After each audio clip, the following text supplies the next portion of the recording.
Welcome life styles. ಹೇಗಿದ್ದೀರಾ? ಇವತ್ತು ನಾವು ಹೋಗ್ತಿರೋದು ಮಂಗಳೂರಿಗೆ. So happy. ಬಿಂದು, ನಾನು, ಅಮ್ಮ, ಪಪ್ಪ, ಅತ್ತೆ,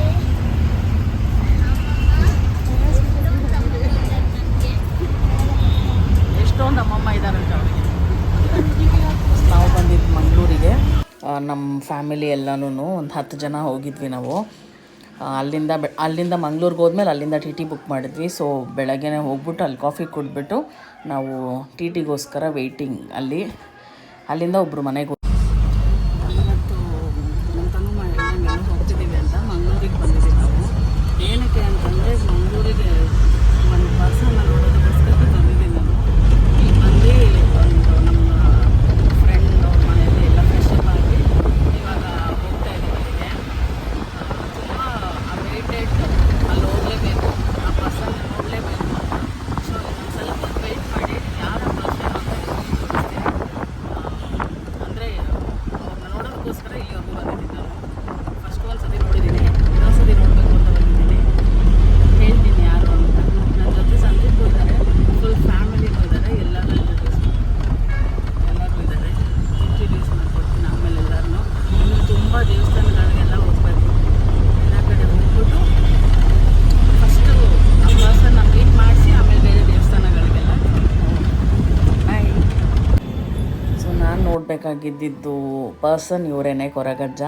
ನನ್ನ ಲೈಫಲ್ಲಿ ಈ ನಡುವೆ ತುಂಬಾ ಡಿಫ್ರೆನ್ಸ್ ಕಾಣಿಸ್ತಿದೆ. ಡಿಫ್ರೆನ್ಸ್ ಅನ್ನೋದಕ್ಕಿಂತ ನಾನು ತುಂಬ ಖುಷಿಯಾಗಿದ್ದೀನಿ. ನಾನು ಅಂದ್ಕೊಂಡಿದ್ದೆಲ್ಲ ಆಗ್ತಿದೆ. ಅಲ್ಲೋಗಿ ನಾವು ರಕ್ತೇಶ್ವರಿನ ದರ್ಶನ ಮಾಡಿಕೊಂಡು ಅಲ್ಲಿರೋ ಎಲ್ಲ ದೇವಸ್ಥಾನಗಳನ್ನೂ ದರ್ಶನಕ್ಕೆ ಹೋಗಿದ್ವಿ ನಾವು.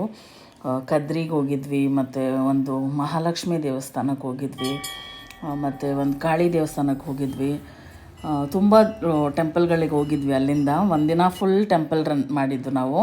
ಅದಾದಮೇಲೆ ಬೀಚ್ ಆಮೇಲೆ ಮಾರನೇ ದಿನ ಅಲ್ಲಿ ಒಂದು ಕಡೆ ಏನಾದ್ರ ಹೆಸರು ಗುಜ್ಜಾರ್ ಬೆಟ್ಟು ಅಂತ, ಆ ಜಾಗದಲ್ಲಿ ನಾವು ರೂಮ್ ಮಾಡ್ಕೊಂಡಿದ್ವಿ. ಇದು ಕಟೀಲೂಲಿ ತುಂಬ ಹೊತ್ತು ಕೂತಿದ್ವಿ ನಾವು. ಕಟೀಲೂಲಿ ತುಂಬ ಚೆನ್ನಾಗಿ ದರ್ಶನ ಆಯಿತು ದೇವ್ರದ್ದು. ದರ್ಶನ ಮಾಡ್ಕೊಂಡು ಹತ್ತತ್ರ ಒಂದು 2 hours ಅದೇ ದೇವಸ್ಥಾನದಲ್ಲಿ ಕೂತಿದ್ವಿ ನಾವು ಊಟ ಮಾಡಿಕೊಂಡು. ತುಂಬ ಚೆನ್ನಾಗಿ ಎಂಜಾಯ್ ಮಾಡಿರೋ ಟ್ರಿಪ್ ಇದು ನಂದು. ತುಂಬ ಖುಷಿಯಾಯಿತು. ಆಮೇಲೆ ಅಲ್ಲಿ ಒಂದು ಲಕ್ಷ್ಮೀ ದೇವಸ್ಥಾನಕ್ಕೆ ಹೋಗಿದ್ವಿ ಅಂತೇಳಿ. ಈ ಲಕ್ಷ್ಮೀ ದೇವಸ್ಥಾನ ತುಂಬಾ ಚೆನ್ನಾಗಿದೆ. ಕ್ಲೋಸ್ ಆಗಿದ್ದರೂ ಈಚೆ ಕಡೆಯಿಂದನೇ ನೋಡಿದ್ವಿ. ತುಂಬ ಚೆನ್ನಾಗಿದೆ ದೇವರು. ಮತ್ತು ಹಳಸೆಹಣ್ಣು ತೊಗೊಂಡಿದ್ವಿ ನಾವು. ಅಲ್ಲೇ ಹಳಸೆಹಣ್ಣು ಕುಯ್ದು ತಿಂದ್ಕೊಂಡು ಎಂಜಾಯ್ ಮಾಡಿದ್ವಿ ಫುಲ್ಲು. ಇವರೆಲ್ಲರೂ ಸಂದೀಪ್ ಫ್ಯಾಮಿಲಿ, ಮೀನ್ಸ್ ನನ್ನ ಫ್ಯಾಮಿಲಿನೇ. ಸಂದೀಪ್ ಅವರೇ ಚಿಕ್ಕಮ್ಮ ಚಿಕ್ಕಪ್ಪ, ಇವರು ಸಂದೀಪ್ ತಮ್ಮ, ಇವರು ಸಂದೀಪ್ ತಂಗಿ, ಎಲ್ಲರೂ ಹೋಗಿದ್ವಿ. ನಾವಲ್ಲಿ ಬೀಚ್ಗೂ ಹೋಗಿದ್ವಿ. ನನಗೆ ಸ್ವಲ್ಪ ಏಟಾಯಿತು. ಅಲ್ಲಿಂದ ನಾವು ರೂಮ್ ಮಾಡಿದ್ವಿ. ಭೈರವಿ ಅಂತ ಒಂದು, ಇದು ಬೀಚಿಂದ ಜಸ್ಟ್ ಒಂದು 300 meters ಅಷ್ಟೇ ವಾಕಬಲ್ ಬೀಚ್ಗೆ. ಬಟ್ ನಾವು ಹೋಗಿದ್ದು ಡೆಲ್ಟಾ ಪಾಯಿಂಟ್ ಅಂತ, ಲಾಸ್ಟ್ ಜಾಗ ಅದು. ತುಂಬ ಚೆನ್ನಾಗಿದೆ ಆ ಪ್ಲೇಸು. ನಾನಂತೂ ಆ ಜಾಗ ಒಂದಿದೆ ಅಂತಲೇ ನನಗೆ ಗೊತ್ತಿರಲಿಲ್ಲ. ಆ್ಯಕ್ಚುಲಿ ವಿನಯ್ ಡ್ರೈವಿಂಗ್ ಫೀಲ್ಡಲ್ಲಿರೋದ್ರಿಂದ ಅವ್ರಿಗೆಲ್ಲ ಜಾಗಗಳು ಗೊತ್ತು. ಆ ಡೆಲ್ಟಾ ಪಾಯಿಂಟ್ ಅನ್ನೋದು ಒಂಥರ ನೋಡಿದ್ದು ಹೆಂಗೆ ಅಂದರೆ, ಒಂದು ಈ ಪ್ಲೇಸ್ನೂ ನೋಡ್ತೀನ ನಾನು, ಡ್ರೀಮ್ ಕಮ್ ಟ್ರೂ ಅನ್ನೋ ಥರ. ನಾವು ಇವಾಗ ಅಲ್ಲೇ ಹೋಗ್ತಾ ಇದ್ದು ಬಸ್ಸಿಗೆ. ನಮ್ಮ ರೂಮ್ ಮುಂದೆನೇ ಬಸ್ ನಿಂತ್ಕೊಳ್ಳುತ್ತೆ. ಕರೆಕ್ಟಾಗಿ ಆ ಜಾಗಕ್ಕೆ ಬಿಟ್ಟರು ನಮಗೆ. ಅದು ನದಿ ಮತ್ತು ಸಮುದ್ರ ಜಾಯ್ನ್ ಆಗೋ ಜಾಗ ಅದು. ಒಂಥರ ಪ್ರೈವೇಟ್ ಬೀಚ್ ಥರನೇ ಇತ್ತು. ಅಲ್ಲಿ ನಾನು ಸೀಸೆಲ್ಸ್ ಎಲ್ಲ ಕಲೆಕ್ಟ್ ಮಾಡಿದ್ದೆ, ಅದರಿಂದ ಒಂದು ಡ್ರಾಯಿಂಗ್ ಮಾಡಿದೆ. ಅದನ್ನು ನಾನು ಅಟ್ಯಾಚ್ ಮಾಡ್ತೀನಿ ಇದಕ್ಕೆ. ಬಟ್ ಆ ಪ್ಲೇಸ್ ಮಾತ್ರ ನಿಜವಾಗ್ಲೂ ಹೆಂಗಿತ್ತು ಅಂತಂದರೆ, ನಾನು ಲಾಸ್ಟಲ್ಲಿ ನಿಮಗೊಂದು ಫೋಟೋ ಹಾಕಿದ್ದೀನಿ. ಮೀನ್ಸ್ ಅದನ್ನು ನಾನು ಗೂಗಲಲ್ಲಿ ತೆಗ್ದಿರೋದು. ನಾವು ಯಾವ ಪ್ಲೇಸಿಗೆ ಹೋಗಿದ್ವಿ ಅಂತ. ದಯವಿಟ್ಟು ಎಲ್ಲರೂ ಈ ಡೆಲ್ಟಾ ಪಾಯಿಂಟ್ ಅನ್ನೋ ಪ್ಲೇಸಿಗೆ ಒಂದು ಸತಿ ಹೋಗಿ ನೋಡ್ಕೊಂಡು ಬನ್ನಿ. ತುಂಬ ಅಂದರೆ ತುಂಬಾ ಚೆನ್ನಾಗಿದೆ. ನದಿ ಮತ್ತು ಸಮುದ್ರ ಮಿಂಗಲ್ ಆಗೋ ಜಾಗ ಅದು. ಸೇಫೇನೆ, ತುಂಬ ಹಳ್ಳ ಇಲ್ಲ, ಮತ್ತು ಸಮುದ್ರದ ಫುಲ್ ಕಾಣಿಸಲ್ಲ. ಒಂದು ಪಾಯಿಂಟ್ ಆಗೋ ಜಾಗ ಅದು. ತುಂಬ ಚೆನ್ನಾಗಿತ್ತು. ನಾನು ಇವಾಗ ಯಾವ ಪ್ಲೇಸಿಗೆ ಬಂದಿದ್ದೀವಿ ಅಂದರೆ ಡೆಲ್ಟಾ ಪಾಯಿಂಟ್ ಅಂತ. ಇದು ಒಂದು ರಿವರು. ಹೀಗೆ ಬಂದರೆ ಇದಿಲ್ಲಿ ಸಮುದ್ರಕ್ಕೆ ಕನೆಕ್ಟ್ ಆಗುತ್ತೆ. ಎಷ್ಟು ಚೆನ್ನಾಗಿದೆ. ಎಂಡ್ ಪ್ಲೇಸ್ ಇದು ಡೆಲ್ಟಾ ಪಾಯಿಂಟ್ ಅಂತ.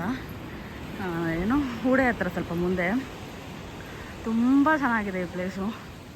ಇಲ್ಲಿ ರಿವರು, ಇಲ್ಲಿ ಎರಡು ಸಮುದ್ರ ಮಿಂಗಲ್ ಆಗ್ತಾ ಇದೆ.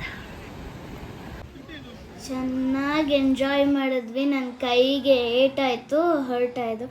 ಅದೇ ಅಲ್ಲಿ ನೋಡಿ ನಾನು ಸ್ಯಾಂಡ್ ಎತ್ಕೊಂಡು ಬಂದು ಬೀಚಿಗೆ ಹಾಕ್ತಾಯಿದ್ದೀನಿ, ಅಂದರೆ ಹಿಂಗೆ ಇಟ್ಕೊಂಡು ಅದು ಡಿಸಾಲ್ವ್ ಆಗುತ್ತೆ ಅಂತ.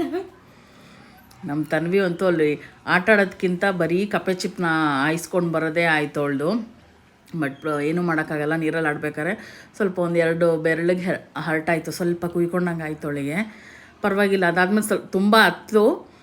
ಅದಾದಮೇಲೆ ಇನ್ನು ಬೀಚಿಗೆ ತಿರ್ಗಾ ಕರ್ಕೊಂಬರೋಕ್ಕಾಗಲ್ಲ, ಇವನ್ನ ಬಂದರೆ ಇನ್ನು ಯಾವಾಗ ಬರ್ತೀವೋ ಅಂತಂದ್ಬಿಟ್ಟು ಆ ನೋವನ್ನೆಲ್ಲ ಮರ್ತಿ ಮೇಡಮ್ ತಿರ್ಗಾ ಎಂಜಾಯ್ ಮಾಡೋಕ್ಕೆ ಸ್ಟಾರ್ಟ್ ಮಾಡಿಕೊಂಡ್ರು.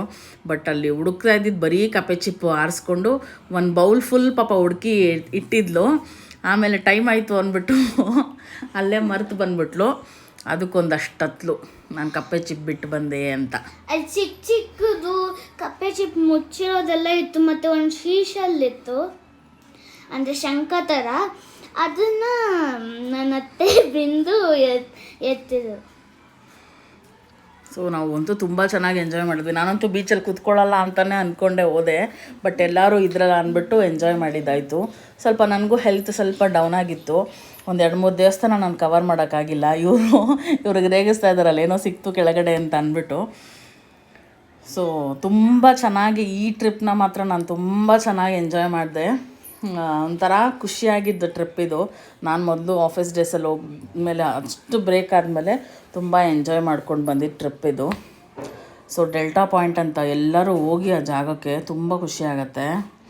ಇವಾಗ ಎಕ್ಸ್ಪ್ಲೈನ್ ಮಾಡ್ತಾರೆ ಇದು ನಿಮಗೆ, ಇವ್ರು ಎಲ್ಲಿದೆ ಅಂತ. ವಿನಯ್ ನೋಡಿ ಹಣ್ಣು ಸುಮ್ಮನೆ ತಗೊಳ್ಳಿ ಅಣ್ಣ, ಅಲ್ಲೇ ಇಲ್ಲಿ ಇದು ಬಿಡಿ